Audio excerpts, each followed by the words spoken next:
La vereda de Manuela Pedraza al 5800 en el barrio porteño de Saavedra fue el epicentro de quizás el crimen más conmocionante y difícil de comprender de las últimas décadas en Argentina. Los vecinos de Saavedra prefieren olvidar lo que vieron y escucharon la mañana de marzo del año 2000 en aquel PH de paredes blancas, puertas verdes y persianas que parecen haber cerrado para siempre.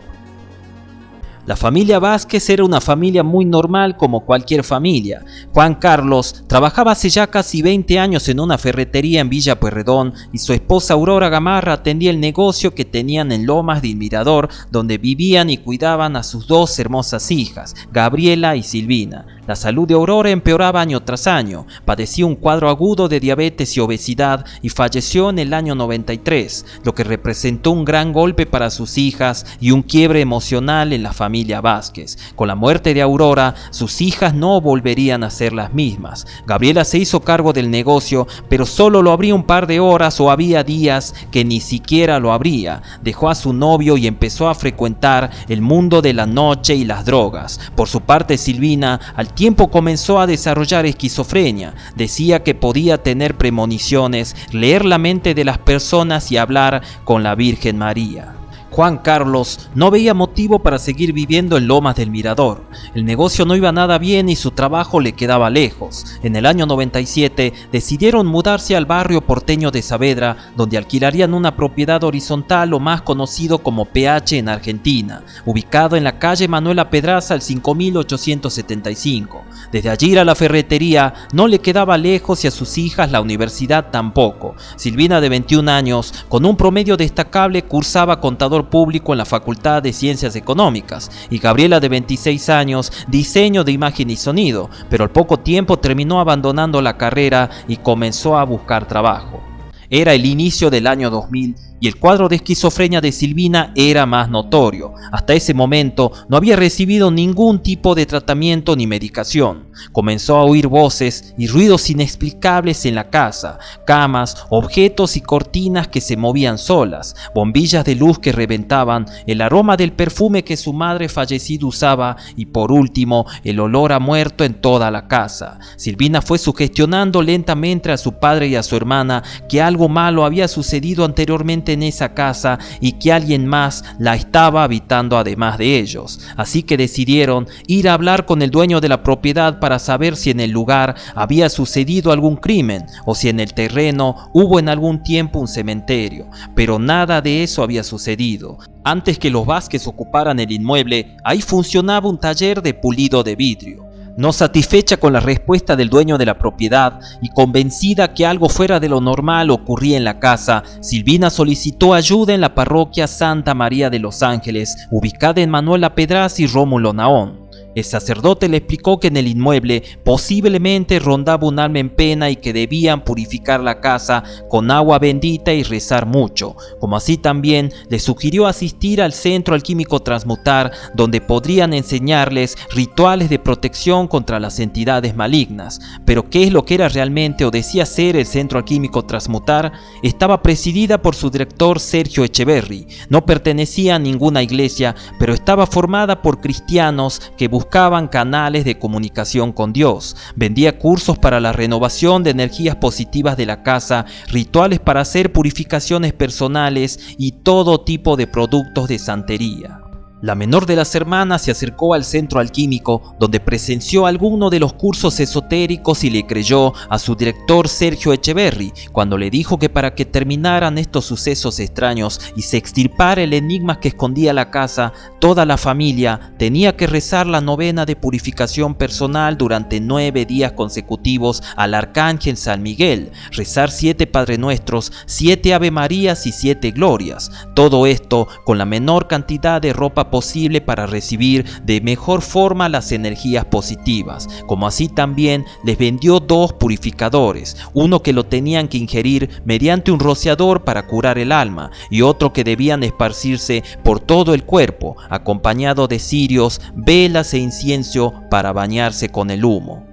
La familia Vázquez terminó cediendo a realizar el ritual de purificación inducida por un delirio místico colectivo, el temor y el grado de psicosis de Silvina potenciada por la esquizofrenia que padecía. Había convencido a su familia que era la única solución para sanear la casa. Durante la semana comprendida entre el 11 y el 25 de marzo, los vecinos dijeron que por las tardes se escucharon rezos y cantos en el inmueble de Manuela Pedraza. Durante los primeros días, la novena hizo efecto. Los sucesos extraños y la casa habían mejorado mucho, pero en el día quinto algo se le había metido en el cuerpo a Silvina. No comió ni durmió durante días. Tuvieron que parar el ritual y volver a comenzar desde cero, pero las cosas se pondrían peor con el correr de los días. Durante una noche, Juan Carlos Vázquez entró a ducharse al baño y cuando quiso mirarse en el espejo terminó viendo el reflejo del mismísimo diablo. Rompió el espejo y durante los días siguientes se puso rojo y vomitó sangre. Todo el grupo familiar se encontraba en un estado psicótico y más aún Silvina, que a esa altura se había terminado de convencer que el diablo estaba habitando en la casa y más precisamente en el cuerpo de su padre, Juan Carlos. ¿El diablo realmente había ingresado en el cuerpo de su padre o era una exageración de Silvina por su estado de psicosis? La preocupación de Juan Carlos era demasiada. Su angustia lo llevó a visitar a un pastor del barrio sin comentarle lo que estaba sucediendo en la casa, pero con la intención de saber si realmente existía la posesión demoníaca. Juan Carlos presentía lo peor. Percibí en él una persona con temores, con miedo, con temor. Yo creo que él lo que estaba buscando era una prevención a lo que se le avecinaba quizás. Y que realmente ocurrió. Exacto. Estaba preocupado o apuntaba, era, pastor, perdón, ¿sí? ¿Existe la posesión demoníaca? Él le preguntó. Sí, existe la posesión demoníaca, son espíritus que toman a las personas. ¿Y dónde se hace eso? Y bueno, lo practican los umbandas, los macumbas, el espiritismo. Ah, perfecto. Pastor, dice, la trilogía satánica, estamos hablando de trilogía satánica. Sí, lo que usted habla de trilogía satánica, ¿qué es? Son sobre 3 personas, sobre 3 tipos de demonios. Digo, no, sobre 3 tipos de demonios. Digo, así como está el Padre, el Hijo y el Espíritu Santo, que es la Trinidad Santa, también Satanás tiene su Trinidad diabólica.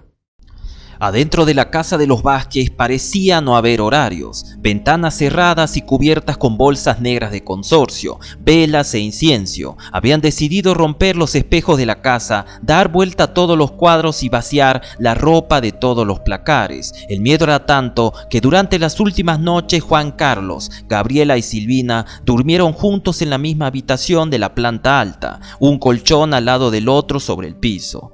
El día 26 de marzo fueron 3 veces a misa, a las 9 de la mañana, a las 7 de la tarde y a las 9 de la noche, para luego comenzar un ritual interminable de 12 horas durante la noche del domingo y la madrugada del lunes. Rezos, cantos, música sacra y gritos. Silvina y Gabriela, en un estado total de psicosis y en un delirio místico, habían decidido que tenían que salvar a su padre Juan Carlos, purificándolo y quitándole el demonio que llevaba adentro, utilizando el mismo ritual de purificación promovido por Transmutar, pero reformulado por Silvina, valiéndose de libros de magia negra. Juan Carlos, inducido por el delirio y con el deseo de terminar con el sufrimiento de su familia, terminó cediendo. Durante la madrugada del lunes, totalmente desnudos entre velas y cirios, estuvieron leyendo los versículos 119 al 122 de la Biblia, tomando la pócima de transmutar y vomitándola, como así también defecando en toda la casa. Para finalizar, corrieron los muebles de la sala principal, preparando el ambiente para purificar y salvar a Juan Carlos. Cerca del mediodía del lunes 27 de marzo, los Padrenuestros y las oraciones comenzaron a elevar su tono, escuchándose por todo el barrio de Saavedra, lo que generó el temor en los vecinos, que no dudaron en llamar a la policía. La puerta de la casa estaba trabada y las ventanas cerradas y envueltas con bolsas negras. Tocaron la puerta, pero nadie atendió. El oficial observó por el orificio de la cerradura y lo que vio no se lo pudo olvidar jamás. La escena era brutal. El cuerpo de un hombre totalmente ensangrentado y a su alrededor 2 mujeres bañadas en sangre. La policía forzó la puerta e ingresó en el preciso instante en que Silvina, con un cuchillo, trataba de apuñalar a su hermana Gabriela, diciendo que Satanás había salido del cuerpo de su padre y ahora se encontraba en el de su hermana. Se encontraba fuera de sí, con los ojos desorbitados, invocando al diablo y proclamándose como el purificador. El oficial que ingresó esa mañana declaró: la voz que impostaba no era la de una mujer, era claramente un hombre, pero el único hombre que había en esa habitación era su padre y yacía muerto, tirado en el suelo. El cuerpo de Juan Carlos, con su mano aún aferrada a la baranda de la escalera, estaba irreconocible. No solo le faltaban los ojos, su cuerpo tenía alrededor de 150 cortes, no muy profundos pero sí suficientes para producirle la muerte. Uno de ellos en el cuello le había desgarrado la arteria carótida que lo terminó desangrando. Llamó mucho la atención que por la forma que había corrido la sangre sobre sus piernas, conocido por los forenses como goteo estático, hacía inferir que la mayoría de cortes los había recibido de pie. Juan Carlos se había entregado a sus hijas y, como diría posteriormente Silvina, papá se entregó como un cordero y le empecé a cortar la piel. No lo apuñalé, solo lo corté para descascarar al muñeco y quitarle el diablo y poder ver a papá otra vez. La policía le llamó mucho la atención el dibujo que tenía Juan Carlos grabado a cuchillo sobre su abdomen, un triángulo encerrado en un círculo enlazado, muy similar al símbolo de transmutar que aparecía en los folletos.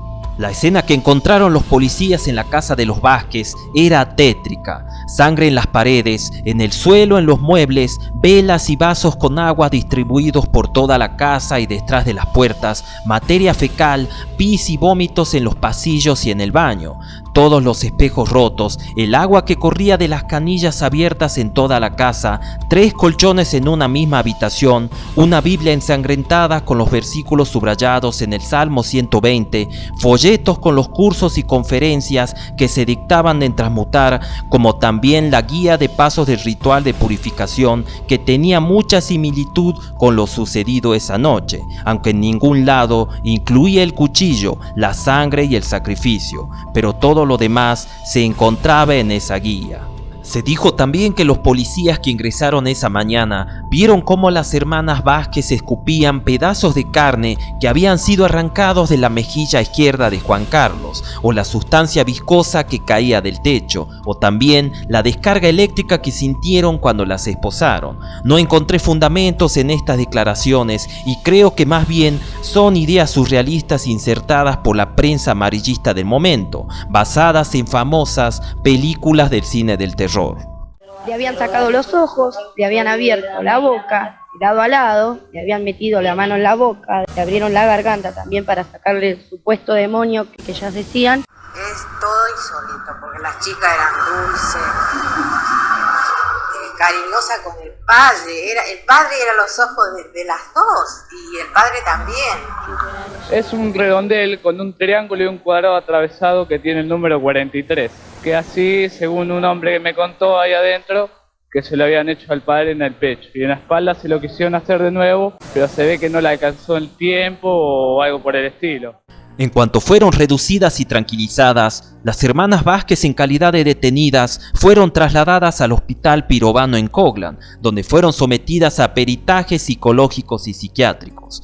Los investigadores y la policía trataron de buscar el conector principal del asesinato. Oficiales de vasta trayectoria, de ojos entrenados y memoria curtida, afirmaban no haber presenciado jamás algo siquiera parecido. La cantidad de cortes sobre el cuerpo fue relacionado con un crimen pasional o que las mujeres actuaron bajo los efectos de alguna droga alucinógena al ingerir el purificador de Transmutar, pero los resultados toxicológicos arrojaron que el famoso purificador del alma que habían estado tomando las hermanas no era más que un ordinario líquido para limpiar piso. En los días posteriores al crimen, la justicia ordenó que un policía se quedara de consigna en la entrada de la Casa del Horror para evitar que ninguna persona no autorizada ingrese, pero la sugestión del oficial como de la gente que pasaba por el lugar era tanta que llevaban colgado un rosario en el cuello por si aún el diablo continuaba en la casa. Luego de unos días, el informe médico fue emitido al juzgado, el cual decía lo siguiente: Silvina Vázquez presenta un trastorno esquizofrénico grave, pérdida de contacto con la realidad, alucinaciones y delirio. Gabriela Vázquez padece un síndrome pseudoesquizoide con intervalo semilúcido. Ambas presentan índices médicos legales de peligrosidad para sí y para terceros. Se recomienda la internación psiquiátrica en un instituto de máxima seguridad. En cuestión de horas, las hermanas fueron trasladadas al neuropsiquiátrico Braulio Moyano.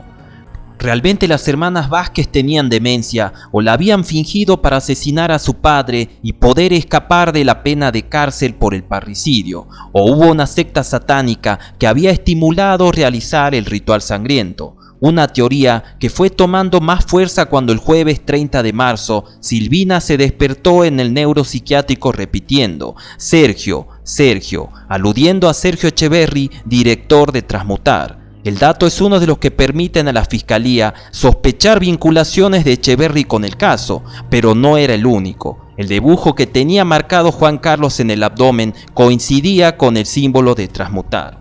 No se pueden describir bien los cortes que tienen, porque hay tantas cruces cristianas que hicieron como un mapa geográfico en la cabeza y la cara del hombre. Y ya en el suelo, más cómodamente, hay unas imágenes redondeadas con lo que en el centro parece un pentáculo satánico, tal como vemos en las películas de terror. La justicia pidió explicaciones a Sergio Echeverri y a su organización Transmutar, la cual en su sitio web pregonaba, sea cual sea el resultado de la purificación, comunicarse con Transmutar. Echeverri negó conocer a las hermanas Vázquez, aceptó que quizás habían asistido a algún curso del centro alquímico como cualquier persona, pero que no las recordaba, y así era. Silvina figuraba inscripta en el curso Gran Operador de Alquimia Fase 2, y ambas hermanas aparecían registradas como alumnas en Cómo conocer a tu ángel de la guarda. Transmutar es una santería cristiana. No vendemos nada que tenga que ver con lo satánico, ni tampoco formamos parte de una secta satánica como se dijo. Nuestros rituales de purificación, ya sean personal o ambiental, apelan a técnicas de meditación y oración conocidas en la tradición cristiana, muy alejadas de lo que sea la sangre y el sacrificio, sostuvo Echeverri ante los medios. Buenos Aires, 10 de mayo de 2000. Desde el lamentable acontecimiento de dominio público, mi buen nombre y honor, Transmutar y su personal, nos hemos visto seriamente afectados por una sucesión de informaciones totalmente erróneas y carentes de todo sustento, dado que somos totalmente ajenos al mismo, ya sea de forma directa o indirecta. El 26 de julio del año 2000, el juez, con arreglo al artículo 34 del Código Penal argentino, dictaminó que las hermanas Vázquez son inimputables, dado que jurídica ni psiquiátricamente pudieron comprender la criminalidad de sus actos. No fueron a juicio, pero tampoco quedaron en libertad debido al concluyente y unánime diagnóstico de los médicos psiquiatras, considerándose peligrosas para sí y para terceros, continuando su recuperación en el neuropsiquiátrico Braulio Moyano.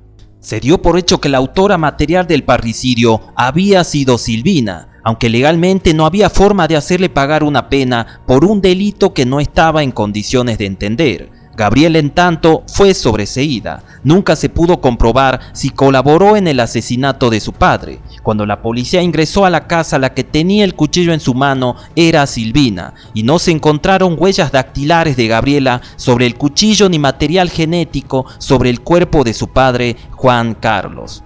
En el año 2001, Gabriela obtuvo el alta médica y salió del neuropsiquiátrico. Me creí todo lo que mi hermana me dijo, afirmó Gabriela ante los medios de comunicación, incapaz de explicar cómo había acontecido la muerte de su padre. Silvina estuvo algunos años más internada, exactamente hasta el año 2003. Pese a que había sido declarada una enferma esquizofrénica peligrosa, fue dada de alta para vivir con una curadora y continuar su carrera en la Facultad de Ciencias Económicas. Lo último que se conoce de ellas es que una vive en Vicente López y la otra en Constitución, pero no volvieron a tener ningún tipo de contacto. Gabriela pudo rehacer su vida y ser madre, pero al enterarse su pareja de la historia negra que cargaba, decidió dejarla. En más de una ocasión concedió algunas entrevistas para los canales de televisión, aprovechando de paso para pedir trabajo. ¿Te dijeron si ella va a poder alguna vez no estar más internada, al menos? Y mientras siga siendo peligrosa, tiene que estar internada pues un peligro para la sociedad, ¿no? Obviamente. No compartiría una casa con ella. No, le iría a visitar, nos encontraríamos en un lugar abierto, con gente, pero no. ¿Le tenés miedo? Y sí. Se habló de sectas, de satanismos, de rituales de purificación, pero lo cierto es que una persona con los problemas mentales y el nivel de psicosis que tenía Silvina, al darle una pauta cultural se le abre el camino para que tenga esos trastornos de conducta. No quiero decir que Transmutar haya sido una secta satánica, pero influenció demasiado en lo que terminó desencadenando luego un brote psicótico colectivo, que de no haber intervenido la policía seguramente hubiera terminado en la muerte de toda la familia. ¿Qué significan para vos Sergio Echeverri y Transmutar? Bueno, pienso que la institución, que es un chanta que busca gente con problemas psicológicos para sacarle el dinero. Aquel PH de Manuela Pedraza luego del crimen estuvo cerrado más de 6 años, sujeto a expediente judicial primero y al morbo y a la fantasía después. Una casa que, a pesar que su dueño le realizó una limpieza espiritual y estuvieron 5 días limpiándola a baldazos de agua con lavandina para borrar el espantoso cuadro, nadie quiere alquilarla. En la actualidad en ella reside un familiar lejano del dueño que no tiene en dónde vivir, haciendo oídos sordos a toda superstición y solo confiando en Dios, olvidando que hace 23 años una familia se había obsesionado con la idea de que el diablo estaba viviendo en la casa y más precisamente habitando en el cuerpo del padre, un parricidio que fue bautizado por los medios como el crimen de las hermanas satánicas.